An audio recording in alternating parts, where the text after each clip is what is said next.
Pozdravljeni, sem Marja Milič in poslušate MoneyHow, prvi podcast o upravljanju denarja pri nas. Preden gremo na današnjo epizodo, čisto na hitro bi vas rada povabila na naš tradicionalni dogodek MoneyHow Live, torej v živo v Kristalni palači v Ljubljani, kjer pripravljamo dogodek za naslovom Investicijski šov leta. Donald Trump pripravlja šov, zakaj ga ne bi pripravili tudi mi. Kako loviti zaslužke v tem negotovem okolju, kako sestaviti portfelj, kako umestiti konec koncev tudi kriptovalute v portfelj sodobnega vlagatelja. Tokrat pripravljamo tudi grill ali pa roast, kakor hočete, slovenskega kapitalskega trga s pomočjo seveda profesionalcev. Mimo grede, med drugim se nam bo pridružil tudi minister za finance. Dogodek je planiran 22. maja, torej vabljeni. Več bo v opisu epizode. Gremo kar na aktualno dogajanje. Včeraj, torej 27. januarja, so trgi dobesedno krvaveli, izbrisanih je bilo 1000 milijard dolarjev tržne kapitalizacije. Razlog čisto na kratko, kitajski jezikovni model DeepSeek, ki ne bi bil cenejši in to za kar 98% od tistih iz zahoda, kot je denimo ChatGPT od OpenAI. Dosegel pa ne bi tudi boljše rezultate. DeepSeekova koda je tudi odprta, kar pač v teoriji pomeni, da lahko vsak si jo prisvoji in dopolni po lastnih željah.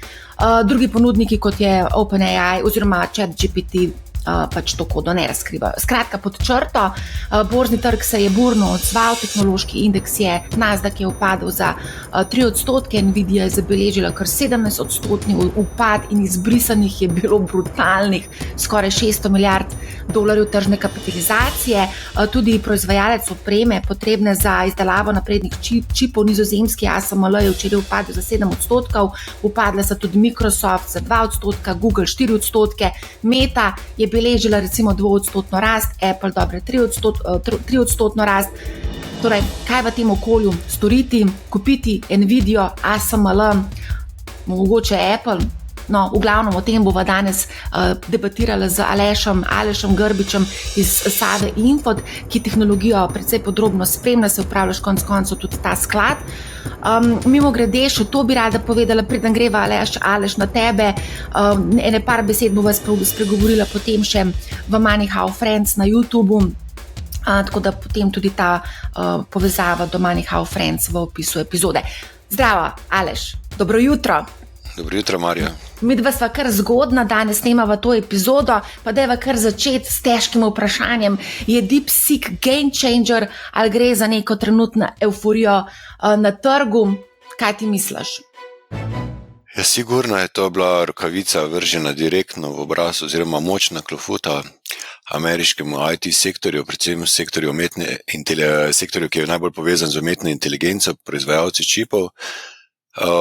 Zdaj, da bi lahko rekli, koliko močna je ta klofuta, bomo verjetno morali počakati kako četrtletje, ko se bo videlo tudi pri rezultatih proizvajalcev opreme oziroma za infrastrukturo umetne inteligence, kaj se dogaja z njihovimi naročili, kakšna so pričakovanja, ali bodo ti glavne stranke začele menjati dobavitelja. Zato je bil pač potreben čas. Trg je sigurno ocenil včeraj brutalno, dejansko smo imeli brutalne padce, ki jih dejansko jaz ne pomnim tako visokega padca na posamičnih delnicah, tudi v času te finančne krize smo mogoče imeli na bančnih delnicah, smo videli na dnevni ravni tako visoke padce.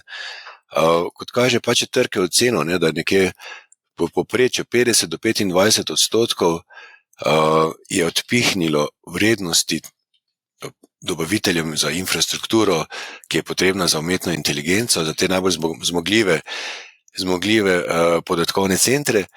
In zakaj bo naprej, težko reči, ampak sigurno pa je zanimivo, ker ni pa cel trg krvavel, predvsem segment polprevodnikov je krvavel, na drugi strani pa imamo zmagovalce programsko opremo, ki bodo očitno njihove investicije ne bodo tako visoke v podatkovne centre, pa tudi sam razvoj aplikacij, kar tudi pomeni, da nekdo bo pa od tega profitiral.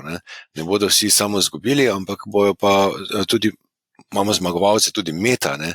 Meta absolutno, kjer se ve, koliko mora investirati na letni ravni za to, da bo lahko v tej tekmi umetne inteligence se je izkristaliziral trenutno na podlagi trga kot eden izmed bodočih zmagovalcev. Se pravi, okay, zdaj se vem, marsikdo bo zarekel na tej točki, ali staviti na Nvidio, ki je včeraj se pocenila za 17%, ali staviti na Meto, za katero ti praviš, za katero ti jo vidiš kot zmagovalko, ne?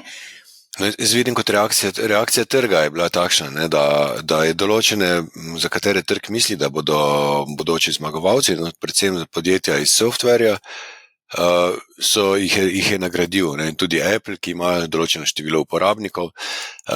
Seveda tisti, ki imajo svoje uporabnike, bodisi ponudniki programske opreme, bodisi ponudniki teh socialnih omrežij, bodo imeli dosti nižje investicije, ob tem pa, da bodo verjetno zaračunavali lahko določeno premijo na storitve, ki omogočajo uporabo umetne inteligence.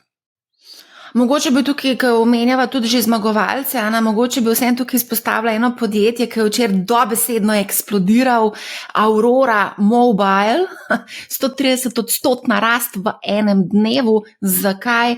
Zaradi tega, ker so objavili, da so integrirali ta jezikovni model DeepSeek v svojo platformo in se je potem zgodila totalna eksplozija. Torej, mi lahko pričakujemo v prihajajočih tednih še kakšne take zgodbe. Ja, sigurno. Jaz se vedno se vprašam, ne, ko je takšno obdobje, kaj se bo dogajalo s tečaji na kratek rok, kaj se bo na srednji, kaj se bo na dolgi rok. In na kratek rok vemo, da so tečaji odvisni pač od čustev in tudi od negotovosti na finančnih trgih. Na srednji dolgi rok se bodo gibale delnice na podlagi njihovih poslovnih rezultatov. In za tisti, ki bi uspel prevzeti čim večji tržni delež na pridobavi tudi čipov, kot se je izkazalo, da DeepSeek ne potrebuje tako zahtevnih čipov, tisti bo lahko mogoče zmagovalec, ampak ne glede na to, verjamem, da se bo tudi konkurenca prilagodila in ti obstoječe stranke ne bojo kar na glavo zamenjevale svojih dobaviteljev. Določeni so že menjali, tudi v Ameriki so pohvalili oziroma so izbrali storitev kitajskega podjetja DeepSeek. Zdaj, ko omenjaš čustva, dostikrat pogledam pač ta indeks strahu in pohlepa, pripravljajo ga na CNN-u, Money, in sicer trenutno smo območje strahu. Ta indeks je izračunan na podlagi 7 različnih kazalnikov in trenutno kaže območje strahu, medtem ko indeks VIX, ki pa meri nihajnost na trgu in ga tudi imenujemo indeks strahu, je pa poskočil za 20%. Kako pa ti to gledaš, recimo ta povečana volatilnost na trgu, ki ubija marsikoga? Ja, dejansko mi pozdravljamo takšne dogodke, ki dejansko stresejo ven iz trga tiste, ki pač niso ustrezno obteženi, sprejemajo preveč tveganja, imajo premalo razpršen portfelj in dejansko je nekaj normalnega. Ne nazadnje trgi enkrat na leto padejo vsaj za 10% in je to popolnoma normalna stvar, tako kot se dan in noč menjavata, je tudi po tako dolgi rasti. Običajno tudi trg pride sam v nek ekstrem, je precenjen in potem tak dogodek, negativen dogodek, ga rahlo strezni. Ne? In kar je dejansko zelo dobro za nadaljevanje gibanja tečajev na sever.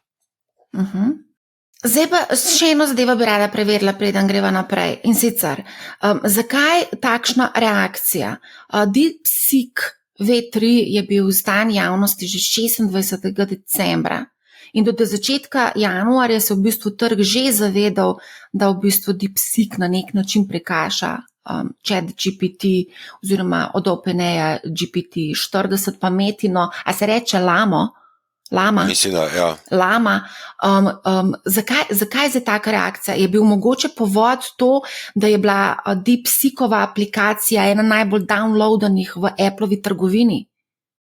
Ja, to je sigurno eden izmed razlogov. Vse tudi trg je potreboval dovolj časa, da je prebavil to aplikacijo, videl, da je zelo uporabna, da ne zaostaja nič za ChatGPT-jem in podobnimi klepetalniki, dejansko je še bolj specializirana in trg je bil pošten, ne, tukaj, sigurno pa je rekord pri številu naloženih aplikacij v enem dnevu oziroma v vikendu je tisto dejstvo, ki je pač trge premaknil v neko novo realnost. Morava pa tudi povedati, da serija člankov o DeepSeeku na vseh možnih medijih je tudi verjetno pripomogla k te maniji, euforiji in te drami na trgu, zagotovo. Absolutno.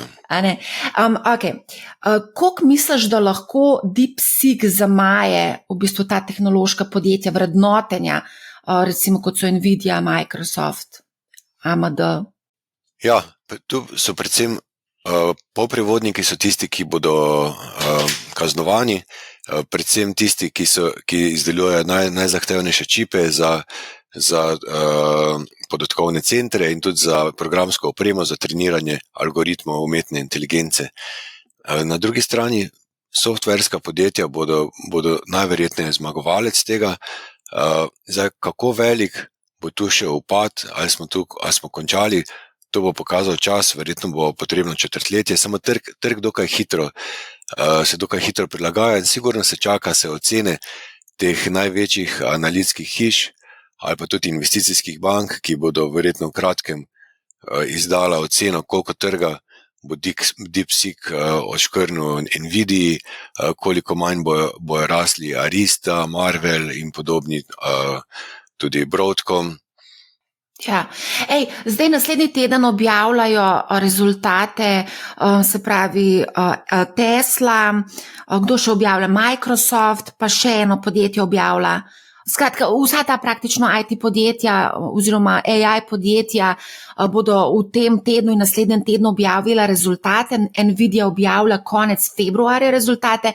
Koliko dejansko bodo pozitivni rezultati vplivali na trg? A je to zdaj že uračunano? Ja, sigurno se trg je računal ta prvi najhujši udarec, ne, tem proizvajalcem polprevodnikov.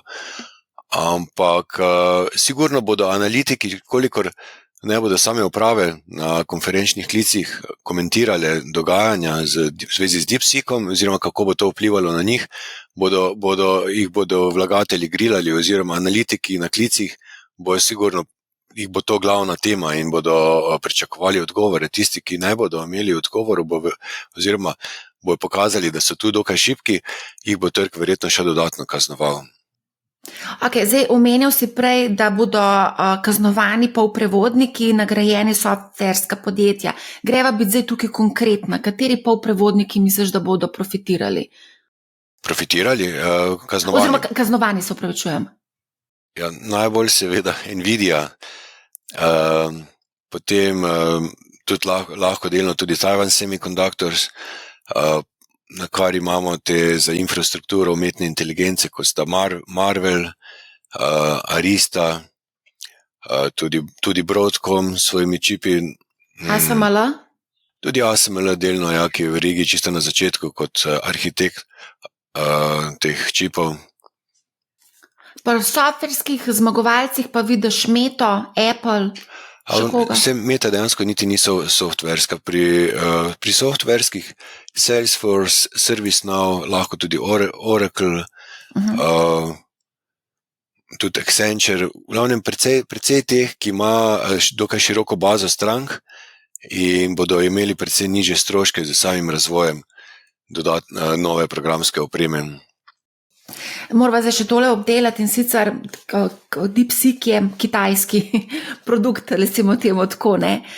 Videli smo, kaj se je dogajalo z zgodbo TikTok, ne, da je bila pobuda, da se celo v Ameriki ukine, zdaj je pobuda, da se pač podjetje proda, Elon Musk se omenja kot potencialni kupec, oziroma ne vem kdo, zdaj po ta novem celo Mr. Beast, ne, ampak zdaj, kaj misliš, da se tukaj lahko zgodi, ker konec koncev gre za kitajskega izvora tehnologije, lahko pride do nekih regulativnih omejitev, regulatornih, pa tudi političnih pritiskov in to vse konec koncev lahko tudi pozitivno ali pa negativno, odvisno, kako se bo vse skupaj razpletel, vpliva tudi na te delnice, ki sva jih omenjala. Ja, edino, kar sem prepričan, v življenju dve stvari sta sigurni. Eno so davki, druga je smrt. S tem, ko imamo Trumpa za predsednika Združenih držav Amerike, sem tudi prepričan v dokaj visoko nihajnost. In tudi Trump nas ne bo verjetno predolgo pustil čakati, da nas bo presenetil s kakim ukrepom. Dejansko upam, da ne bo šlo v smeri tarif oziroma carin, ampak izkazalo se je, da je ta ameriška politika, ki je začela omejevati izvoz čipov na Kitajsko, imela bumerang efekt. In dejansko Kitajska se je očitno postala samozadostna, kar je največja napaka, da je Amerika to šla v takšno politiko. Boljše bi bilo, da bi bili odvisni od njihovih storitev, produktov, zdaj pa je Kitajska dejansko samozadostna in ne potrebuje več ameriških storitev. Zdaj, konkretno bova tudi potem malce bolj v nadaljevanju v tem Money How Friends elaborirala, če lahko temu tako rečem, Nvidio in pa priložnosti za nakupe, pa bi te zdaj na tej točki samo še vprašala vezano na volatilnost, ki si jo zdaj omenjal, da si prepričan, da bo volatilnost precej povišana. Pa me zanima, kako kot vlagatelj handlati to volatilnost skozi to celotno obdobje. Marsikdo, ki pač, se veš, kako pravi pregovor, if you can't stand the heat, get out of the kitchen. Misliš, da se bo trg spucal teh malih vlagateljev, ki so zdaj masovno planili na ta trg zaradi vseh teh lepih donosov? Ja, mislim, da tudi mali vlagatelji so pridobili precej izkušnj v zadnjih nekaj letih, če ne drugo jih je korona, jih je dobro šolala, oziroma ta čas korone. In upam, da ne bojo podlegli volatilnosti, ker tudi, če se spomnimo zadnjega Trumpovega mandata, smo imeli povišeno volatilnost in nekaj popolnoma normalnega je za njega, da bo probal se pogajati z brutalno retoriko. Na koncu bo izplen, po moje, kar dober za trge. In ja, mislim, da se pač na te kratkoročne, a pa na čustva so tista ključna, ki jih moramo kontrolirati, obvladovati, vprašati se moramo na dolgoročni horizont teh podjetij, pa tudi vprašati, če smo lahko tako pogumni pri svojem naložbenem portfelju, kot smo bili do sedaj. Če nas trese neki 30% padec, 20% padec, potem mogoče imamo malo preveč tvegan portfelj, to pa je tudi. In imamo ogromno naložb v horizontu oziroma na finančnih trgih, ni samo Nvidia, pa še nekaj teh povezanih vročih z polprevodniki, ampak res celi horizont naložb je in tudi umetna inteligenca bo prinesla verjetno precej prihrankov, recimo v zdravstvu, ki je en sektor, ki je lahko zelo zanimiv, in povišala produktivnost, povišala marže, dobičke in ne nazadnje bo trgi potem tudi pozitivno pozdravili ta sektor. Malce več o tem horizontu potencialnih naložb bova spregovorila v Money How Friends. Zaenkrat pa Aleš, najlepša hvala, da si se vklopil v to jutranjo razpravo o trgih. Okay, ja, hvala za zaupanje in upam, da so pomagala vlagateljem. Ja, hvala tudi vsem, ki nas spremljate. Spremljate nas še naprej, midva z Alešem se bova javila še konec tedna, ko bova naredila eno tako mini analizico vsega tega dogajanja, ki se bo očitno dogaja v tem tednu. Imamo kar pester teden, Fed bo objavil, ali bo rezal ali ne bo rezal obrestne mere. Pričakovanja so, da se ne bo nič zgodilo, ne, Aleš? Nekako bo vztrajal pri tej politiki, ampak Trump pritiska, potem imamo ECB, poslovne rezultate res številnih podjetij, midva z Alešem bova potem to konec tedna tudi malce bolj podrobno analizirala. Zaenkrat pa najlepša hvala, lepo se imejte in se vidimo v Money How Friends. Ne pozabite, poslušajte Money How, ne bo vam žal.